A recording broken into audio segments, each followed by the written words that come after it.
എല്ലാവരും സുഖമായിരിക്കുന്നു. ഇന്നത്തെ നമ്മുടെ സ്പെഷ്യൽ നമ്മുടെ വീട്ടിലുള്ള ഒരു ഇടിയൻ ചക്ക എടുത്ത് ചെയ്തൊരു കാര്യമാണ് കേട്ടോ.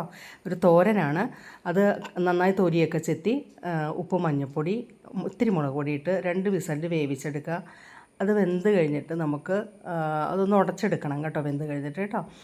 അത് കഴിഞ്ഞിട്ട് നമുക്ക് അരപ്പ് റെഡിയാക്കാം. തേങ്ങയും മഞ്ഞൾപ്പൊടിയും മഞ്ഞൾപ്പൊടി ഇത്തിരി ഉപ്പും കൂട്ടി തിരുമ്മി വയ്ക്കുക.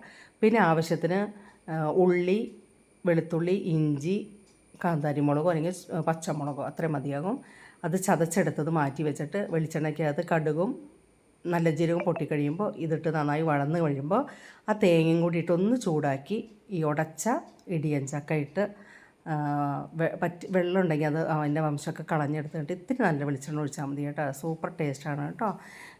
ഒന്ന് വീട്ടിൽ ഇടിയൻ ചക്കയൊക്കെ ഉണ്ടെങ്കിൽ ഉണ്ടാക്കുക. ഇടിച്ചക്ക അതേ ചോറിന് എനിക്ക് കായ ഉപ്പേരി, ഇന്നലെ ഉണ്ടാക്കിയ ചിക്കൻ ബോൾ കറിയാണത് കേട്ടോ. പിന്നെ ഇടിയൻ ചക്ക തോരനുണ്ട്. നല്ല ടേസ്റ്റാണ് കേട്ടോ.